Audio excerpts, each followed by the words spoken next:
Beautiful Opal Cove off the north coast of New South Wales, a place where endangered species can play in safety. Until a predator turns up. In the Bridgestone Coffs Harbour Rally, third round of the Australian Super Series, Ed Ordinsky is the aggressor.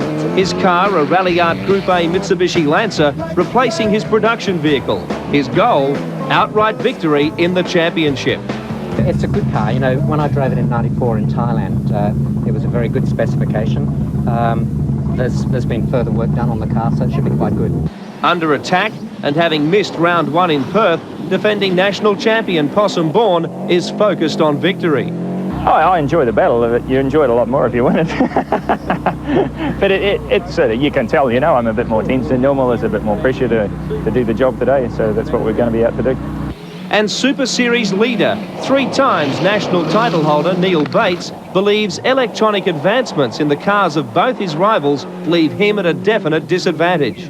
Both Ed's car and Possum's car have got active center diffs, which are electronically controlled, and we don't have that. Our diffs are passive, so I think in the slippery stuff we're losing out in traction, but we'll have to wait until the Corolla kit car gets here to overcome that. Predators abound. In the production class, Michael Guest is favourite, but Guest is not to have it all his own way. Possum-born Subaru teammate Greg Graham has lived up to his promise from Queensland. The thing I'm doing is just overdoing it and making it harder for myself, not letting the car do the work. I've got a lot of things to work out. And he's out to challenge the production class champion. Fast right, maybe. In the hard-fought Formula 2 section, no fewer than 5 makes of vehicle can win. Class leader Ross McKenzie in the diminutive Daihatsu, particularly vulnerable on the high-speed sections. We've built another engine and hope to get a little bit more power. All the other competitors are working really hard to get an advantage on us, so we've got to try and keep up. The big talking point in Formula 2 at Coffs Harbour was Simon Evans, his Corolla now with a much more powerful engine. Yeah, we're doing it the hard way. We're starting from scratch with this car, and we're getting there slowly each event. We're constantly improving. Stage 1 on the Coffs Harbour showground was wild. Miles Sandy went wide, and Simon Evans hit a barrier. Co-driver Joe Brick left to explain what happened. Underestimate how slippery it is and trying to go for the go, I think, and that's what it's all about. Facing another 88 competitive kilometres on day 1, Neil Bates, Possum Bourne and Ed Ordinsky all tied the showground with a time of 26 seconds. The surprise, battling privateer Graham Alexander scored a 25, the first championship stage win of his career. Oh, it felt pretty good. We should have finished it then. Special Stage 2, Shelter Road, and Possum Bourne struck an immediate blow to his rivals Neil Bates and Ed Ordinsky, winning the first of the forest stages by 10 seconds. And rough forward, keep right. Bates was just 1 second ahead of Ordinsky. His task clear, to try and match Bourne, but also to keep the Rally Art Lancer behind. The top 3 drivers were setting a record-breaking pace. Bourne almost 1.5 seconds a kilometre under his stage record. In the production class, champion Michael Guest was under threat. Greg Graham won the first 2 stages. Guest won back the third by just 2 seconds, and the pair tied the fourth. With the pressure on, Guest attacked the stages, but his hard-nosed approach would bring him problems. Ahead, fast K left. In the last stage, there's a creek crossing early on in it, and there's been a rock pulled up on the exit. We've just caught that with the sump guard and done a bit of damage, so I'm in the bad books with the boys and they're fixing the car. We've got to go. The time it took to repair the damage meant the Lancer incurred a 10-second time penalty, strengthening Graham's lead.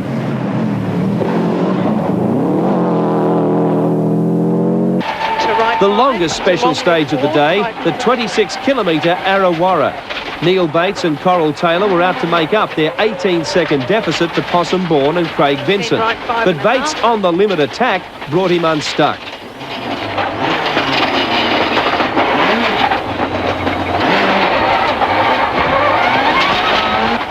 If one spin wasn't bad enough, a kilometre down the road, it happened again. That stage was appalling. I actually spun twice and made totally the wrong tyre choice and was just all over the joint. We would have lost 40 plus seconds to the others, I would say. Possumbourne beat Ed Ordinsky in the stage by 10 seconds. Bates' 2 spins cost him 52 seconds. According to the Subaru driver, he could have gone faster if it wasn't for the dust of Bates' car. It's impossible to say how much you lose. It could be 3 seconds, could be 10. You know, you just do your best in the conditions you got. It's a bit slippery here and there, but it went pretty good. Just behind the top teams, a great battle was on between the leading private entrants. After winning the day's opening stage, Graham Alexander was chasing Stuart Reid. Reid was fastest of the privateers in the next 3 stages before a blown clutch ended not only his Heat 1 challenge, but his entire weekend. It's starting to become a bit of a familiar habit, but most unfortunate. Not a common problem, and unfortunately we just don't have the parts, like we said, to get it back together. Even with Reid out of the picture, the private battle was still tight. Graham Wise beat Alexander on Araara, and directly behind them, Paul Kennedy and Mark Haybittle, 8th and 9th outright, was separated by just 13 seconds.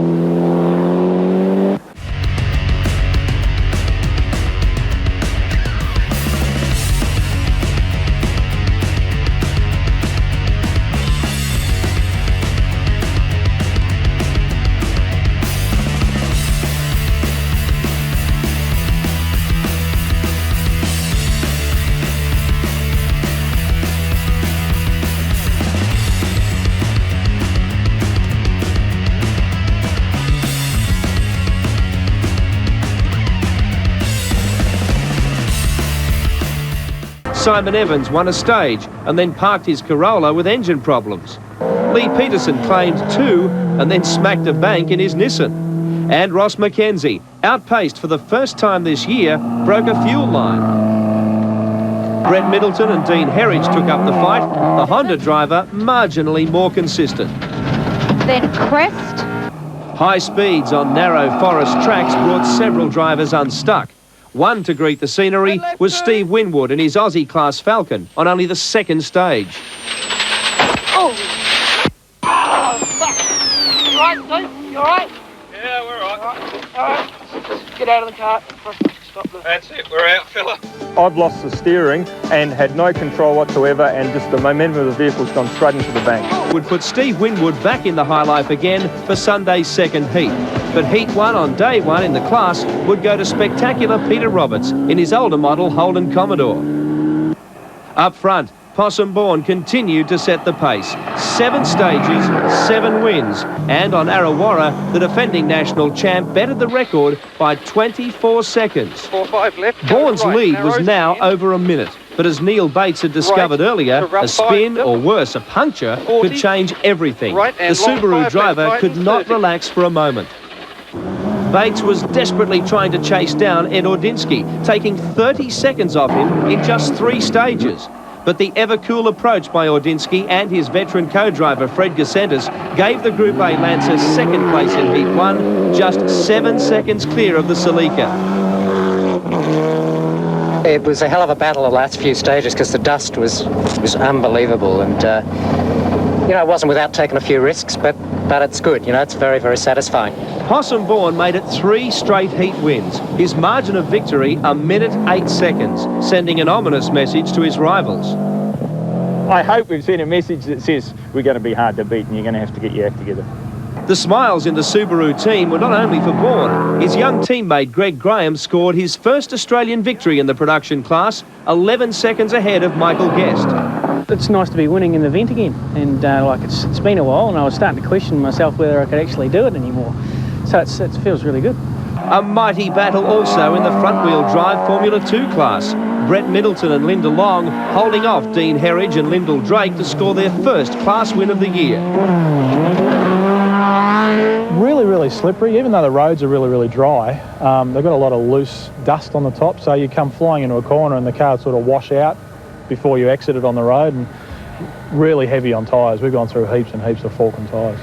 The Formula 2 contingent carried plenty of scars. Lee Peterson finding a Coffs Harbour workshop to repair his Nissan Sunny. At the moment, we've got a fellow here from Bell Battery Motors pulling apart a laser, actually, to see if we can actually cobble some bits out of that to fit this. All teams were to start from zero again on Sunday, and once again, the pace would be electrifying. Heat 2 of the Bridgestone Coffs Harbour Rally, and 5 cars would not start the day. Amongst them, Stuart Reid and Graham Vaughan. For the McDonald's racer, a broken gearbox ended his weekend. At least he was better off than another member of his team. An enthusiastic crowd sent competitors on their way from the Opal Cove Resort. Paradoxically, overnight rain had made the roads more grippy, and even faster times were expected. The second time on Shelter Road, and Possum Bourne bettered his Saturday pace by 9 seconds. Neil Bates and Ed Ordinsky tied the stage 6 seconds behind Bourne. They were to be the battle of the event, never more than 3 seconds apart. Full of confidence from his Heat 1 win, Greg Graham continued his excellent performance in Heat 2. Graham, who competes in both New Zealand and Australia, felt right at home with co-driver Glenn McNeil. Crest, 20, fast right. Michael Guest and Mark Stacey were pushing hard. Guest and Graham would have finished the day with 3 stage wins apiece. In Formula 2, the battle between Brett Middleton and Dean Herridge continued. Frustration for series leaders Ross McKenzie and Tony Brandon, who had drama after drama. The car's going great, except we've lost all the preload in the front diff now. Every time we accelerate, the thing's pulling sharply to the right, so it's a bit of a handful to drive. I doubt whether I'll be able to match them today, not with this problem. The Bridgestone Coffs Harbour Rally saw the debut of the new Hyundai Coupe World Rally car in the hands of former Asia-Pacific champion Wayne Bell. The car was not actually competing in the event, but was used as a course vehicle. Straight out of the box, it set times quicker than the quickest of the Formula 2 frontrunners. I really did expect that, because we're trying to make a World Championship car, so really it has to be a lot faster than our local F2 car, so that's not surprising. I expected it to be at least a second a kilometre faster. The Possum-Bourne Craig Vincent combination continued to set the pace, but the Subaru team's challenges were a lot closer than they had been in Heat 1. Both Neil Bates and Ed Ordinsky pressured each other to go faster, and in doing so, kept in touch with Bourne. The battle amongst the privateers was just as close. At rally's end, 12 seconds separated the top 3 cars. Graham Wise took the Privateer of the Day award. Oh, you've got to work for it, and you know, we're on their heels. We're a long way off the pace today, but we were still the first privateer home, and that means a lot to me. Paul Kennedy was next, third also in the production class. Graham Alexander finished just 9 seconds behind. Not a good weekend for Steve Winwood in the Aussie class Falcon. After overnight repair, the South Australian bogged the Ford Motorsport machine in pursuit of Peter Roberts. The local car winning the first 3 stages before Winwood's off. The growth of the one-make Silverstone Challenge was evident at Coffs Harbour. The popular Toyota Corolla contest attracted its largest field yet. The winner? A blast from the past. Former national champion David Officer stepped in to replace Jeff Full and won from Kirk Marks and Jason Slott. It took me back to my roots. I started in a Mini about 20 years ago, so it's actually better than a Mini. It's a good little car. I enjoyed it. Great fun to drive. The production battle between Graham and Guest, outstanding. By the start of stage 4, Graham had won 2 and Guest 1. But then, with Graham ahead by 6 seconds, hard-charging Guest punctured a tyre. 70. Puncture. Yep. Easy right over crest. Guest drove with his puncture for 3 kilometres, amazingly losing just 18 seconds, but it provided the comfort zone Graham needed. Easy left, keep going. And stop. Yeah, and easy left into medium right, double caution. Immediate, fast K left, long over crest. 3 kilometres from the end of the last stage, just went flat. Maybe a small sharp rock, something we didn't see, but the tyre's gone down, so that's cost us 15 or 20 seconds, had to drive for 3 kilometres out on that. Pressure also in Formula 2. Dean Herridge led Brett Middleton, who had allowed worn tyres to stay on his car for just one stage too many and was on the edge of adhesion. With the final 20-kilometre Sherwood stage to finish the Bridgestone Rally, all categories were still undecided. A day's work would come to naught with just one mistake.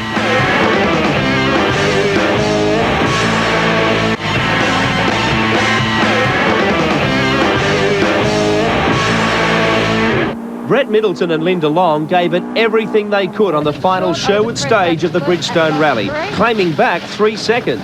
But it was the Hyundai Coupe of Dean Herridge and Lyndall Drake which blasted to its first win in the Australian Rally Super Series, a margin of 13 seconds. Very hard. The pressure's obviously immense in F2 at the moment. They're so close that you can't afford to rest for 1 second of the stage, and it's been the same throughout the day. A big battle with Mackenzie and obviously Middleton today. So no, it's been full on. After a slow start in Perth and a rollover in Queensland, Greg Graham showed just what he could do in a rally car. The young gun of the Subaru team and co-driver Glenn McNeil made it 2 from 2 at the Bridgestone Rally, beating Michael Guest on both occasions. If somebody's beating you, you try harder, and that's when you make mistakes and cut corners and get flat tyres. The race for outright second was dramatic. Going into the final stage, Neil Bates led Ed Ordinsky by only 1 second. Bates was on fire. On soft, hand-cut tyres, he was fastest of all on Sherwood, but that meant he claimed just 1 more second from Ordinsky, who was tied with Bourne. Over 20 high-speed kilometres, the top 3 cars were separated by just the wink of an eye. There was only 1 second gap, so obviously we had to try as hard as we could in the last stage. Oh, it's just fantastic, you know. I mean, that's what rallying's all about, a contest like that.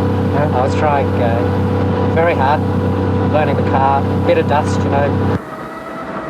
Possum Bourne and Craig Vincent had once again proved the class of the field. The Subaru team winning 5 of the 6 stages and the event by 23 seconds.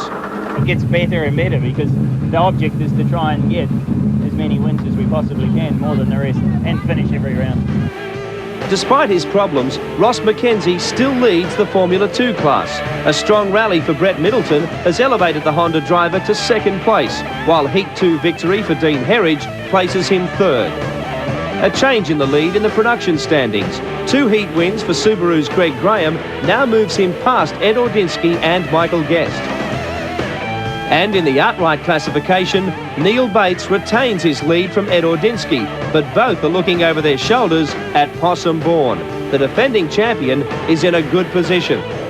Heading for the usually wet and cold 4th round of the Australian Rally Super Series, the Saxon Safari in Tasmania, teams are allowed to drop their 2 lowest heat scores in calculations for the title. But for Possum Bourne, there are no options. A non-starter in round 1, every rally must count. We'll get down there a bit earlier, make sure our heads around the job, focus on what we've got to do, and then really go for it.